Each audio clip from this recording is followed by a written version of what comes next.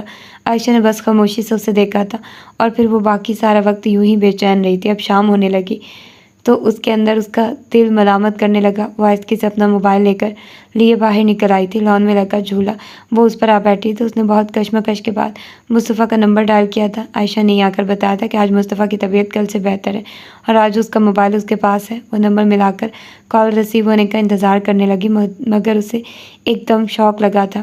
کچھ بیلز کے بعد اس نے نمبر کاٹ دیا تھا۔ وہ ایک دم ساکت ہوئی تھی، اس نے لب بھینچ لیے تھے۔ کچھ دیر بعد اس نے سوچا کہ شاید غلطی سے ایسا ہوا۔ اس نے پھر نمبر ڈائل کیا تھا، اور اس بار پھر کال کاٹ دی گئی تھی۔ وہ بالکل گمسم ہو گئی تھی۔ تو مصطفیٰ مجھ سے بات نہیں کرنا چاہتا، اس نے بہت دکھ سے سوچا تھا۔ ہاں، وہ بھی اپنے رویوں میں حق بجانب ہے۔ میں نے بھی تو اجنبیت و بے پرواہی کی حد کر دی تھی جب سے یہ رشتے کا سلسلہ چلا تھا۔ ایک جنگ کی کیفیت برپا کی ہوئی تھی۔ مجھ جیسے لوگوں کی بھی یہی سزا ہوتی ہے۔ اس کے اندر گہرے سناٹے گردش کرنے لگے تھے۔ مگر میں بھی غلط نہیں تھی، مجھے بھی تو کسی نے سمجھنے کی کوشش نہیں کی۔ اس نے لب بھینچ لیے تھے، آنکھوں سے بہتے ہوئے آنسو ہاتھوں پر گرے تو اسے علم ہوا کہ وہ رو رہی ہے۔ اس نے سختی سے اپنے تمام آنسو صاف کر لیے تھے۔ وہ خاموشی سے اٹھ کر اندر آ گئی۔ وہ راہداری سے گزر رہی تھی جب دریا سے سامنا ہو گیا تھا۔ دریا اسے دیکھ کر تنزیہ مسکرائی تھی۔ اس دن کی تلخ کلامی کے بعد دونوں کا پھر کبھی سامنا نہیں ہوا تھا، تاہم وہ شادی کے تمام فنکشنز میں شریک ضرور تھی، مگر آپس میں بات چیت کا موقع نہیں ملا تھا۔ شہبار اسے نظر انداز کرتے آگے بڑھی تھی۔ وہ اس لڑکی کے منہ نہیں لگنا چاہتی تھی۔ سنو، دریا کی پکار پر وہ رک گئی تھی۔ مصطفیٰ کو دیکھنے نہیں گئی تم؟ وہ پوچھ رہی تھی۔ شہبار نے اس کی بات سنی تھی اور بغیر پھر جواب دیے قدم آگے بڑھائے تھے۔ ویسے مجھے اس حادثے کا دکھ بہت ہے، مگر تمہیں اسی طرح نامراد دیکھ کر جو سکون ملا ہے، اس کا بھی کوئی بدل نہیں۔ سلگتا ہوا انداز تھا۔ شہبار نے بہت دکھ سے اسے دیکھا تھا۔ نامراد میں نہیں، شاید تم ہو۔ میں تو اس گھر میں ایک بہت ہی باعزت رشتے کے ساتھ موجود ہوں۔ رہ گئی حادثے کے بعد تو اللہ نے مصطفیٰ کو زندگی دی ہے، تو اس سے بڑھ کر مجھے کچھ اور چاہیے بھی نہیں۔ اگر تم کسی غلط فہمی میں ہو تو اس سے باہر نکل آؤ۔ مصطفیٰ جلد ہی صحت یاب ہو کر گھر بھی آ جائیں گے۔ سنجیدگی سے اسے کہہ کر وہ تیزی سے وہاں سے آگے بڑھ آئی تھی۔ کافی سارے مہمان آ چکے تھے، کچھ ابھی بھی موجود تھے۔ وہ لاؤنج کی طرف آئی تو پھپھو زہرا کی نگاہ اس پر پڑی۔ انہوں نے اشارے سے پاس بلایا تو وہ ان کے پاس آ بیٹھی تھی۔ وہ سادہ سے حلیہ اور لباس میں تھی، دوپٹہ اوڑھا ہوا تھا۔ انہوں نے اس کو بغور دیکھتے اس کی آنکھوں کی نمی محسوس کی تو ان کے دل کو کچھ ہوا تھا۔ کتنے ارمانوں سے پرسوں رات اسے رخصت کیا تھا، مگر کیا پتا تھا یہ انہونی ہو جائے گی۔ تم روئی ہو؟ وہ خاموش رہی تھی۔ فکر نہیں کرو، وہ ٹھیک ہے، بس 1-2 دن میں گھر آ جائے گا۔ ان کے الفاظ پر اس کی آنکھیں بھیگنے لگی تھی۔ مہرالنساء بھابھی، شہوار صبح سے ایسے ہی ہے، آپ نے بھی اسے چینج کرنے اور کوئی اچھا لباس پہننے کو نہیں کہا؟ ہمارے ہاں نئی نویلی دلہن بھلا ایسے کب رہتی ہے؟ اس کی سونی کلائیاں، خالی ہاتھ پیر، کان گلا دیکھ کر دل میں ہول اٹھا تھا۔ بس ہاتھ پاؤں کی مہندی بتا رہی تھی کہ وہ نئی نویلی دلہن ہے، ورنہ کچھ سنگار ہی نہ تھا۔ زہرا نے زینب کے ساتھ محو گفتگو مہرالنساء خاتون سے کہا تو انہوں نے بھی چونک کر اسے دیکھا تھا۔ ہاں، بس صبح صبح مصطفیٰ کے پاس چلی گئی تھی، پھر اس کے پاس سے عصر کے وقت گھر آئی تو یہ سو رہی تھی، اس کے بعد ہی اب دکھائی دے رہی ہے۔ مصطفیٰ کی طرف ہی سارا دھیان رہا، میں بھی بھول گئی تھی۔ مہرالنساء نے فوراً کہا تھا، جاؤ لائبہ بہن کو لے جاؤ، اچھے سے کپڑے پہناؤ، زیور دو۔ اللہ میرے مصطفیٰ کو صحت دے اس کی دلہن کے لیے۔ میرے دل میں نہ جانے کیا کیا ارمان تھے، اس حادثے نے تو سب کچھ بھلا ڈالا تھا۔ خیر سے مصطفیٰ گھر آ جائے تو ساری رسمیں کریں گے ہم۔ ماں جی نے قریب آ کر جھک کر اس کی پیشانی چومتے کہا تھا۔ وہ اس قدر محبتوں پر ایک دم شرمندہ سی ہو گئی تھی۔ لائبہ بھابھی اسے اس کے کمرے میں لے آئی تھی۔ انہوں نے ایک اچھا سا خوبصورت کام والا لباس دیا تھا، اس نے بغیر انکار کے تھام لیا تھا۔ زیور اس کے روم میں ہی تھا۔ اس نے ہلکی پھلکی جولری بھی پہن لی تھی۔ دل آمادہ ہو تو سب کچھ خود بخود ہونے لگتا ہے۔ لائبہ کے کہے بغیر اس نے آنکھوں میں کاجل اور ہونٹوں پر ہلکی سی لپسٹک بھی لگا لی تھی، اسی سے ہی وہ جگمگ کرنے لگی تھی۔ وہ تیار ہونے کے بعد کمرے میں بیٹھنے کے بجائے باہر آ گئی تھی۔ وہ اب اپنے رویے سے خود کو بھی احساس نہیں دلانا چاہتی تھی کہ وہ 2 دن پہلے تک اس شادی سے ناخوش تھی۔ ماں جی اس کی تیاری سے بہت خوش ہوئی تھی۔ کھانا سب کے ساتھ مل کر کھایا تھا۔ وہ رات 11 بجے تک سب کے پاس بیٹھی رہی تھی، اور پھر ایک ایک کر کے سبھی سونے چلے گئے تھے تو وہ بھی اٹھی تھی۔ وہ اپنے کمرے کی طرف بڑھ رہی تھی جب ماں جی اس کے پیچھے آئی تھی۔ شہوار، وہ رکی تھی۔ جی، رات تم اپنے کمرے میں سوئی تو مجھے بڑی تکلیف ہوئی تھی۔ اگر یہ حادثہ نہ ہوتا تو پھر بھی تم نے مصطفیٰ کے کمرے میں ہی رہنا تھا تو اس کے کمرے میں ہی رہو۔ ویسے بھی 1-2 دن میں وہ گھر آ جائے گا تو پھر بھی وہاں رہنا ہی ہے نا۔ مہرالنساء نے محبت سے اس کے رخسار پر ہاتھ رکھتے کہا تھا تو وہ سر ہلا گئی تھی۔ جی چلی جاتی ہوں، یہ لو چابی۔ کمرہ میں نے بند کر دیا تھا کہ خراب نہ ہو۔ تمہیں پتہ تو ہے مصطفیٰ اپنے کمرے کے بارے میں کتنا حساس ہے۔ ویسے بھی میرا دل نہیں چاہ رہا تھا کہ تمہارے یا مصطفیٰ کے علاوہ کوئی اور کمرے میں جائے۔ ماں جی کے اپنے وہم تھے۔ ویسے بھی ان کے بیٹے کی شادی کی رات اتنا بڑا حادثہ ہو گیا تھا، اس نے سر ہلا دیا تھا۔ وہ ان کے ہاتھ سے روم کی چابی لے کر کمرے کی طرف چلی آئی تھی۔ انہوں نے مسکرا کر اسے جاتے دیکھا اور پلٹ گئی تھی۔ وہ دروازہ کھول کر اندر آئی تو اسی طرح کمرہ پھولوں کی مہک سے مہک رہا تھا۔ اگرچہ پھول اب مرجھا چکے تھے، ان کا رنگ بھی بدل گیا تھا، مگر ان کی مہک ابھی بھی برقرار تھی۔ وہ دروازہ بند کرتے خاموشی سے کمرے کے وسط میں آ کھڑی ہوئی تھی۔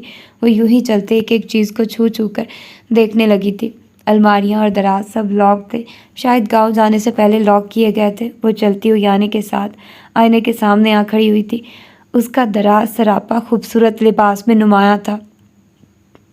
وہ آئینے سے ہٹ کر بستر پر آ کر بیٹھ گئی تھی۔ پھولوں کی لڑیاں ابھی بھی مسحری کی صورت موجود تھی۔ وہ خاموشی سے بیٹھ کی کراؤن سے ٹیک لگا کر نیم دراز ہوئی تو نظر ہاتھ میں تھامے موبائل پر پڑی۔ دل سے ایک ہوک اٹھی تھی۔ وہ اس ساز پر گاہے بگائے موبائل کو کئی بار دیکھ چکی تھی کہ شاید وہ اب کال بیک کر دے گا، مگر موبائل بالکل خاموش تھا۔ اس نے موبائل کا لاک کھولا۔ وہ ایک بار پھر ڈائل نمبرز میں سے مصطفیٰ کا نمبر ڈائل کر رہی تھی۔ اس نے کان سے موبائل لگا لیا تھا، بڑے خوفزدہ انداز میں دوسری طرف ہونے والی بیلز کو سن رہی تھی، اور پھر 5 بیلز کے بعد کال کاٹ دی گئی تھی۔ اس کا دل ایک لمحہ کے لیے بالکل بند ہوا تھا۔ اس نے ڈرتے ڈرتے پھر نمبر ڈائل کیا تھا، مگر پہلی بیل پر کال کاٹ دی گئی تھی۔ شہوار کی آنکھوں میں ایک دم نمی سی سمٹ آئی تھی۔ اس نے پھر نمبر ڈائل کیا تو موبائل بند تھا۔ آگے سے کمپیوٹر وائس بولنے لگی تو اس کی آنکھوں کی نمی اس کے رخساروں کو بھگونے لگی تھی۔ اس نے مصطفیٰ سے لاکھ بار بے اعتنائی برتی تھی، مگر اب جب اس کی طرف سے وہی رد عمل سہنے کو مل رہا تھا تو اس کا دل کٹنے لگا تھا۔ اس نے سوچا وہ اب کال نہیں کرے گی، اس سے رابطہ نہیں کرے گی۔ ٹھیک ہے، وہ اگر اس کے گزشتہ رویوں کی سزا دینا چاہتا تو وہ چپ کر کے سہ لے گی۔ وہ اس کے ساتھ رخصت ہو کر آئی تھی تو جب متضاد کیفیات میں مبتلا تھی، مگر ذہن کے کسی گوشے میں بھی نہیں تھا کہ وہ اسے رد کرے گی۔ اس نے تو خود کو قسمت کے سہارے چھوڑ دیا تھا، مگر اس حادثے نے سب کچھ بدل کر رکھ دیا تھا۔ اس نے مجھے پھر ریجیکٹ کر دیا۔ میں اس کے پاس گئی، پاگلوں کی طرح اس کے سامنے گڑ گڑاتی رہی، اور اس نے میری ایک التجا نہیں سنی۔ وہ اپنے دوست کے سامنے بیٹھی رو رہی تھی۔ تو پھر تم اسے بھول جاؤ، دفع کرو، تمہیں کوئی کمی ہے لڑکوں کی؟ دوست اس کی حالت دیکھتے کہہ رہی تھی۔ ہاں، میں نے کئی بار ایسا سوچا تھا، مگر میں اسے بھول نہیں سکتی۔ میں مردوں کو انگلیوں پر نچانے کا کھیل سمجھتی تھی، اور آج ایک مرد جس کو میں پانا چاہتی ہوں، حاصل کرنا چاہتی ہوں، وہی مجھ سے متاثر ہونے کو تیار نہیں۔ اس کی حالت بہت شکستہ تھی۔ وہ کہتا ہے میں بے باک ہوں، اور اسے اپنی فیانسی سے اس لیے محبت ہے کہ وہ بے باک نہیں ہے، میری طرح نہیں ہے۔ مزید کہہ رہی تھی، میں نے اسے کہا بھی تھا کہ میں تمہارے لیے بدل جاؤں گی، ساری دنیا چھوڑ دوں گی، مگر اس نے پھر بھی مجھے ریجیکٹ کر دیا۔ اس کی دوست اسے ساتھ لگا کر دلاسا دے رہی تھی۔ یہ سب اس کی فیانسی کا کیا در ہے؟ وہ اگر درمیان میں نہ ہوتی تو مجھے یقین ہے وہ تمہیں کبھی بھی انکار نہ کر پاتا، اس کی دوست کہہ رہی تھی۔ کاشفہ کے اندر ایک دم انا کے لیے بے پناہ نفرت پیدا ہونے لگی تھی۔ ہاں، یہ سب اسی کا قصور ہے، وہی ہے ہمارے درمیان۔ وہ اگر نکل جائے تو ولید مجھے قبول کر لے گا۔ دوست سے جدا ہو کر اس نے ہلکے پھلکے انداز میں کہا تھا، میں اس لڑکی کو جان سے مار دوں گی، زندہ نہیں چھوڑوں گی۔ وہ مجھ سے میرا ولید چھین رہی ہے۔ غصے سے وہ اونچی اونچی آواز میں چیخ چیخ کر کہنے لگی تھی۔ اس کی دوست نے اسے عجیب ترہم بھری نظروں سے دیکھا تھا۔ وہ رات کے اندھیرے میں سب سے چھپتا چھپاتا مقررہ جگہ پر پہنچا تھا۔ شہزاد پہلے ہی اس جگہ پر موجود تھا۔ کہاں تھے تم؟ اتنی دیر کر دی؟ شہزاد اسے دیکھتے ہی برہم ہوا تھا۔ کیا ہوا؟ رات کا انتظار کر رہا تھا۔ تم سناؤ، کیا خبر ہے؟ اس دن کے بعد وہ لوگ اب مل رہے تھے۔ کوئی اچھی خبر نہیں ہے، شہزاد نے کہا تو وہ چونک کر دیکھنے لگا۔ مطلب اس رات گولیاں صرف مصطفیٰ کو لگی تھی اور پچھلی سیٹ پر موجود خواتین بالکل محفوظ رہی تھی۔ مصطفیٰ کافی سیریس کنڈیشن میں تھا، مگر اب وہ خطرے سے باہر ہے۔ شہزاد نے سب بتایا تھا۔ کیا یہ کیسے ممکن ہے؟ دیکھ لو، بالکل سچی خبر، 1% بھی جھوٹ نہیں۔ اس کا باپ اور اس کا پورا ڈپارٹمنٹ حرکت میں آ چکا ہے، جو کہ پہلا شک تم پہ ہی کیا جا سکتا تھا، سو زور و شور سے تمہاری تلاش جاری ہے۔ شہزاد نے بتایا تو وہ قدرے الجھا۔ اب کیا حالات ہیں؟ پولیس والے ہر وقت تمہاری تلاش میں ہیں، ان کے کچھ بندے 2-3 بار مجھ سے بھی ملے، میں تو صاف ٹال گیا، مگر ہمارے گھر کے ارد گرد چند لوگ ضرور دکھائی دی ہیں۔ ایک بار تو میں نے کسی کو چوکیدار سے بات کرتے بھی دیکھا تھا۔ پوچھنے پر اس نے بتایا کہ وہ تمہارا پوچھ رہے تھے۔ اوہ، وہ غصے سے ٹہلنے لگا۔ بڑی قسمت ہے اس لڑکی کی، ہر بار میری کوشش ناکام کر دیتی۔ اس بار مجھے پکا یقین تھا کہ وہ دونوں نہیں بچ پائیں گے، اور دونوں ہی بچ گئے۔ وہ کمرے میں ادھر سے ادھر ٹہلنے لگ گیا۔ اس نے پسٹل کا کیا کیا؟ ایک پل رک کر پوچھا تھا۔ ضائع کر دیا ہے۔ شہزاد کے جواب پر وہ قدرے مطمئن ہوا تھا۔ تمہارے باہر جانے کا کیا بنا؟ شہزاد نے پوچھا۔ پتہ نہیں، ڈیڈ دوبارہ ملنے نہیں آئے۔ انہیں تو یہ بھی نہیں پتا کہ میں تم سے مل رہا ہوں یا یہ سب کر چکا ہوں۔ انہوں نے ہی کچھ کرنا ہے۔ خود سے تو کہیں رپوش ہونا ناممکن سی بات ہے۔ جس جگہ مجھے ٹھہرا رکھا ہے کافی محفوظ ہے۔ مصطفیٰ کے آدمی اتنی جلدی وہاں تک نہیں پہنچ سکتے۔ میں یہاں کے حالات دیکھ رہا ہوں، اسی لیے میں کچھ ماہ کے لیے دبئی جا رہا ہوں۔ شہزاد کی بات پر وہ حیران ہوا تھا۔ اچھا، کب؟ آج کل میں ہی؟ اتنی جلدی؟ ویزا تو میرا آلریڈی تیار ہوتا ہے، بس ٹکٹ کنفرم کروانی ہوتی ہے۔ ایاز نے ایک گہرا سانس لیا تھا۔ میری مانو تو تم بھی کہیں نکلنے کی کوشش کرو۔ مجھے نہیں لگتا کہ مصطفیٰ یا اس کا باپ اب تمہیں آسانی سے چھوڑیں گے۔ ایاز نے طنز پہ دیکھا تھا۔ چھوڑوں گا تو میں بھی نہیں۔ مجھے بھی اپنی وہ توہین نہیں بھولتی۔ اس لڑکی کو اس کے انجام تک جب تک نہ پہنچاؤں مجھے سکون نہیں آنے والا۔ وہ ایک دم پھر انتقام کی آگ میں جل اٹھا تھا۔ شہزاد اسے خفگی سے دیکھا تھا۔ تو پھر انجام بھی خود بھگتنا۔ اب میں تمہارے کسی بھی کام میں ملوث نہیں ہوں گا۔ ویسے بھی میرے فادر مجھ سے بہت ناراض رہتے ہیں۔ ایک بار خیریت سے دبئی چلا جاؤں پھر بحث بچت ہی بچت ہے، ورنہ مصطفیٰ اور اس کے ساتھیوں نے تو جینا حرام کر رکھا ہے۔ آج بھی نہ جانے کیسے بچ بچا کر یہاں تک آیا ہوں۔ جیسے ہی تمہارے اس ملازم کا پیغام ملا وہ اٹھ گیا تھا۔ میں چلتا ہوں، اور میری مانو ابھی کچھ عرصہ تک یہ انتقام وغیرہ کی باتیں بھول جاؤ۔ اپنے ڈیڈ کو کہو تمہارے ویزے کا جلد از جلد بندوبست کریں اور یہاں سے نکل چلو، ورنہ ایک بار مصطفیٰ کے ہاتھ لگ گئے تو پھر دوبارہ ضمانت بھی نہیں ہونے دے گا، سیدھا قتل کے کیس میں جا پھنسائے گا۔ ویسے بھی تمہاری پرانی ساری فائلز پہلے ہی کھل چکی ہیں۔ میں کہیں بھی اکیلا نہیں تھا، تم سب لوگ میرے ساتھ تھے، ایاز نے خفگی سے کہا تھا۔ مگر میرے یار، سبھی اچھے وقت کے دوست ہوتے ہیں، برے وقت میں کوئی بھی کسی کا ساتھ نہیں دیتا۔ میں پھر بھی تمہارے ساتھ ہوں، مگر ہر بار ساتھ نہیں ہوں گا، اس لیے سمجھا رہا ہوں۔ ابھی بھی وقت ہے، سنبھل جاؤ تو بہتر ہوگا۔ وہ کہہ کر اس کا کندھا تھپ تھپا کر چلا گیا تھا۔ ایاز نے لب بھینچ کر اسے جاتے دیکھا تھا۔